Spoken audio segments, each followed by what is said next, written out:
এইটা হচ্ছে যাত্রাবাড়ি থানার সামনে প্রচেষ্টা কিভাবে রক্তাক্ত করেছিল।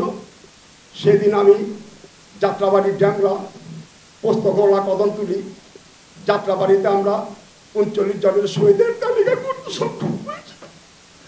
আমি ছিলাম যাত্রাবাড়ি, আমার ছেলে ছিল যাত্রাবাড়িপুর থানার সামনে, আমি ছিলাম ড্যামরা রোডে জিরো পয়েন্টে। আমি সময় দেখেছি রক্ত রক্ত, আমি দেখেছি সাউন্ড গ্রেনেডের শব্দ, আমি দেখেছি বিস্ফোরণ, কাকে গুলি করলেন, কাকে অর্ডার দিলেন। তাই এই জনতা আগামীতে যারা রাষ্ট্র ক্ষমতা আসবেন, আমার ছেলেদের একটা শহীদের বিচার হলে আমরা সব শহীদের বিচার পাবো।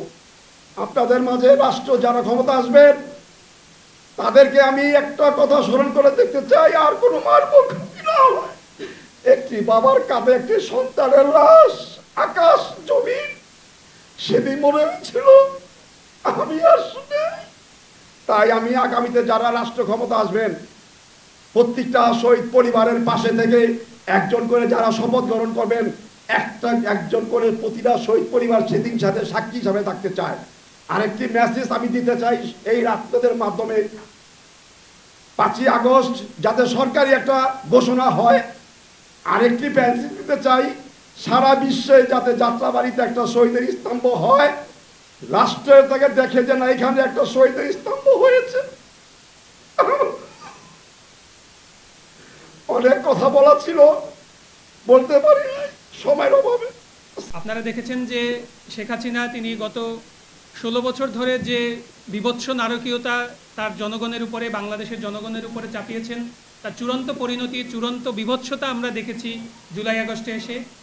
এই জুলাই আগস্টের গণহত্যার পরে রাষ্ট্রীয়ভাবে একটা তদন্ত চলছে, রাষ্ট্রীয়ভাবে তদন্ত চলার পাশাপাশিও আন্তর্জাতিকভাবে জাতিসংঘ এখানে মাননীয় প্রধান উপদেষ্টার আমন্ত্রণে এখানে অংশগ্রহণ করেছেন এবং তারা তাদের যে স্ট্যান্ডার্ড প্রসিডিউর আছে সেটা ফলো করে একটি রিপোর্ট দিয়েছেন।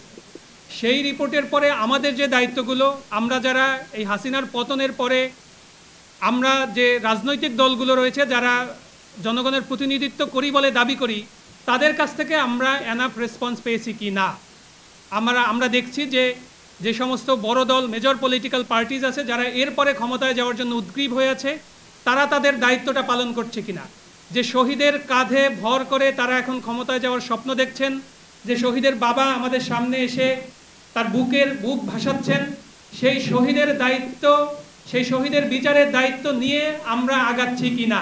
আমার উত্তরটা হচ্ছে মেজর পলিটিক্যাল পার্টিজ এইখানে এই ইউএন রিপোর্টের পরে তাদের যে রেসপন্সটা আসার কথা, স্ট্রং একটা রেসপন্স, সেটা কিন্তু আসে নাই।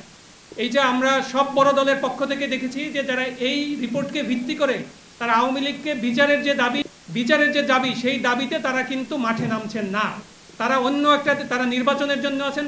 এবং এই রিপোর্টটায় আপনারা দেখবেন যে জুডিশিয়াল সহ সকল ধরনের একটা সংস্কারের একটা সুপারিশও কিন্তু এসেছে, কিন্তু সেই সুপারিশকে পাশ কাটিয়ে গিয়ে শুধুমাত্র ক্ষমতায় যাওয়ার জন্য তারা পরের ওই ধাপে তারা আগ্রহী। তারা এই যে